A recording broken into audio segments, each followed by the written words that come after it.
श्रद्धेय श्री इंद्रेश कुमार जी, राष्ट्रीय चिंतक एवं समाज सेवी, परम पूज्य रिम्पोचे जी, बौद्ध आध्यात्मिक गुरु माननीय श्री अन्ना बंसोडे जी, उपसभापति महाराष्ट्र विधान परिषद, मंचासीन सभी विशिष्ट अतिथिगण, विभिन्न धर्मों के प्रतिनिधि, बौद्ध भिक्षु संघ के सम्मानित सदस्य, देवियों और सज्जनों, आप सभी को मेरा सादर नमस्कार। राष्ट्रीय एकता समरसता सम्मान समारोह के लिए मुंबई में पधारे परम पूज्य श्री रिम्पोचे जी का महाराष्ट्र में हार्दिक स्वागत करता हूं। हमारे सम्मानित मार्गदर्शक और चिंतक श्री इंद्रेश कुमार जी का भी मैं मुंबई में हृदयपूर्वक स्वागत करता हूं। आज का यह अवसर केवल दो विशिष्ट अतिथियों को राष्ट्रीय एकता समरसता सम्मान प्रदान करना इतना नहीं है, बल्कि भारतीय सभ्यता, सांस्कृतिक चेतना और राष्ट्रीय एकात्मा के प्रति हमारी सामूहिक प्रतिबद्धता का कार्यक्रम है। लद्दाख में आयोजित सिंधु महाकुंभ के माध्यम से आपने राष्ट्रीय एकात्मा, सामाजिक समरसता, सर्वपंथ समभाव तथा भारतीय सांस्कृतिक एकता का संदेश दिया था। आज का यह सम्मान परम पूज्य रिम्पोचे जी तथा आदरणीय श्री इंद्रेश कुमार जी के नेतृत्व में उस महाकुंभ के सफल आयोजन में उनके अमूल्य योगदान का अभिनंदन है। मैं महाराष्ट्र विधानसभा के उपसभापति श्री अन्ना बंसोडे जी को इस सुंदर पहल के लिए हार्दिक बधाई देता हूं। श्रद्धेय रिम्पोचे जी केवल बौद्ध धर्म के उपासक ही नहीं, आप युवा पीढ़ी के लिए एक रोल मॉडल बनकर उभरे हैं। रिम्पोचे जी सोशल मीडिया पर बहुत एक्टिव है। मैंने उनका इंस्टाग्राम पेज से पता चलता है कि वे अच्छे हेल्थ के लिए जिम करते हैं, बाइक राइडिंग का भी उन्हें शौक है। उन्होंने यूरोप में रहकर बिजनेस सेक्टर में कार्य किया और उसके बाद सांसारिक जीवन का त्याग करके फिर से मग बन गए और संन्यास जीवन को अपनाया। ये निर्णय वास्तव में कठिन है, लेकिन अत्यंत सराहनीय है। रिम्पोचे जी मोटिवेशनल स्पीकर के रूप में भी बहुत पॉपुलर है। उनके आध्यात्मिक प्रवचन इनर पीस, कॉन्शियसनेस और भौतिक की मुक्ति पर केंद्रित है। सचमुच आज भारत के युवाओं को ऐसी प्रेरणादायी और सकारात्मक नेतृत्व की आवश्यकता है। इस दृष्टि से परम पूज्य रिम्पोचे अनेक युवाओं के लिए आशा और प्रेरणा का स्रोत बन सकते हैं। भारत भगवान बुद्ध की पावन भूमि है। भगवान बुद्ध के विचारों ने भारत को गहराई से प्रभावित किया है। यदि भगवान बुद्ध का दर्शन भारत में न होते तो संभवतः महात्मा गांधी जैसे युग पुरुष का उदय भी उसी स्वरूप में न हो पाता। गांधी जी के सत्य, अहिंसा और करुणा के आदर्शों पर भगवान बुद्ध का शिक्षाओं का स्पष्ट छाप दिखाई देता है। हम भारतवासी भारत रत्न डॉक्टर बाबा साहेब अम्बेडकर के प्रति भी सदैव कृतज्ञ रहेंगे। महाराष्ट्र के इस महान सपूत ने बौद्ध धर्म को अपनाकर लाखों लोगों को धर्म का मार्ग दिखाया। भारत के संविधान भगवान बुद्ध के अनेक महान आदर्शों की भावना के प्रति प्रतिबिंबित करता है।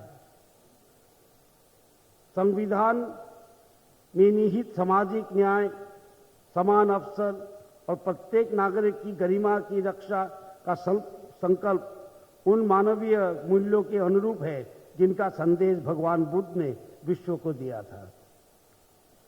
श्री इंद्रेश कुमार जी को कार्य का वर्णन शब्दों में करना कठिन है। उन्होंने भारत के विभिन्न समुदायों के बीच मैत्री, सद्भाव और भाईचारे का सुदृढ़ सेतु निर्माण के अत्यंत महत्वपूर्ण भूमिका निभाई है। देवी और सज्जनों, भारत केवल एक भौगोलिक प्रदेश नहीं, भारत एक सभ्यता है। विश्व की सबसे प्राचीन, सबसे जीवंत और सबसे निरंतर प्रवाहित सभ्यता। हजारों वर्ष से अनेक आक्रमण आए, अनेक साम्राज्य बने और मिट गए, किंतु भारत की सांस्कृतिक चेतना कभी समाप्त नहीं हुई। इसका कारण हमारे शाश्वत मूल्य, धर्म, करुणा, सहिष्णुता और वसुधैव कुटुंबकम की भावना। ऋग्वेद का उपदेश है, संसार के सभी दिशाओं के कल्याणकारी विचार हमारे पास आए। इसी उदार दृष्टि ने भारत को विश्व का नैतिक मार्गदर्शक बनाया। मित्रों, आज जब विश्व अनेक देश संघर्ष, विभाजन और हिंसा से जूझ रहा है, तब भारत की सभ्यता पूरी मानवता को सह अस्तित्व और समरसता के मार्ग दिखाती है। हमारी सभ्यता का आधार विविधता में एकता है। जैसे कि इंद्र जी बोल रहे थे, हम सब एक है।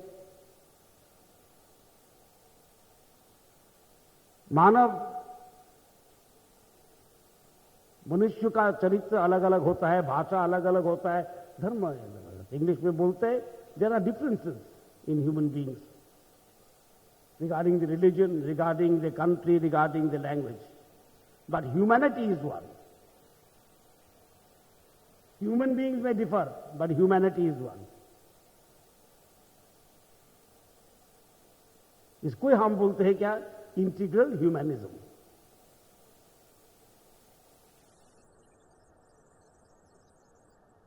और पाश्चात्य में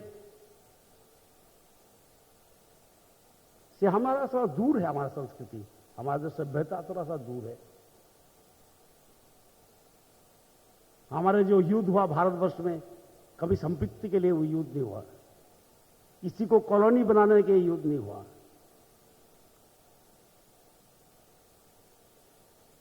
जब रामायण में श्री राम ने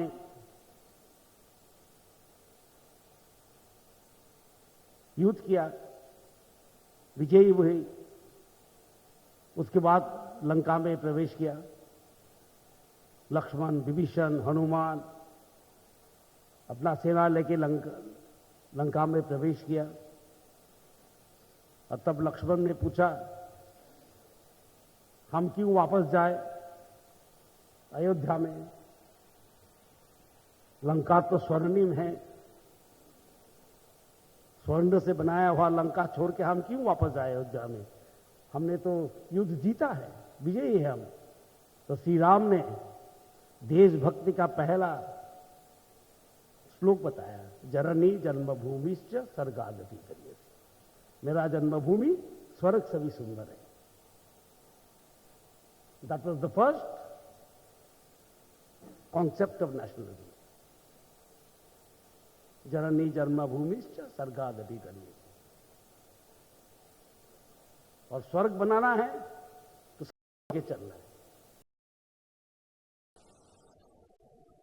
और पद्धति हमारे अलग अलग हो सकते हैं।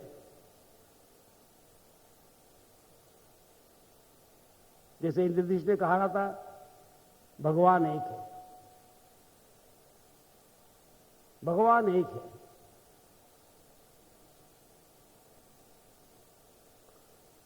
हम भारतवर्ष में बोलते ओमनी प्रेजेंट, और थ्री गॉड मीन पोलीएथिस्ट। हम बोलते हैं ना वन है ना टू है, ओनली गॉड है। God is everywhere.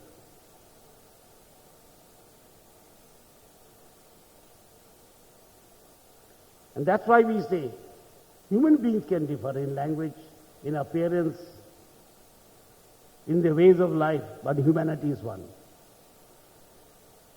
और ये भागवत गीता में श्री कृष्ण ने बताया है, जथा आकाश स्थितो वायु सर्वत्र गोमान।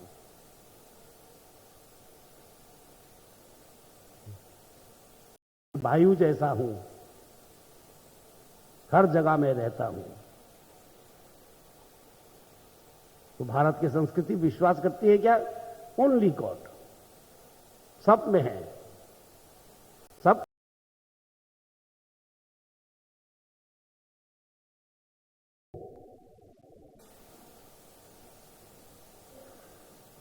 हम एक हैं। और आज ये एकता का हम सम्मान दे रहे हैं इंद्रेश जी और रिम्पोचे जी को। We are celebrating the unity of this great nation. We are celebrating the sabhyata, the Bharatiya sabhyata, the भारतीयता। कन्याकुमारी से रामेश्वरम तक जो भारतीयता है, इसको हम सेलिब्रेट कर रहे हैं। तो आप सबको शुभकामनाएं। I wish the organisers all the best. फिर मिलेंगे। और इंद्रेश जी को प्रणाम, रिम्पोचे जी को भी प्रणाम। जय हिंद, जय भारत, जय महाराष्ट्र।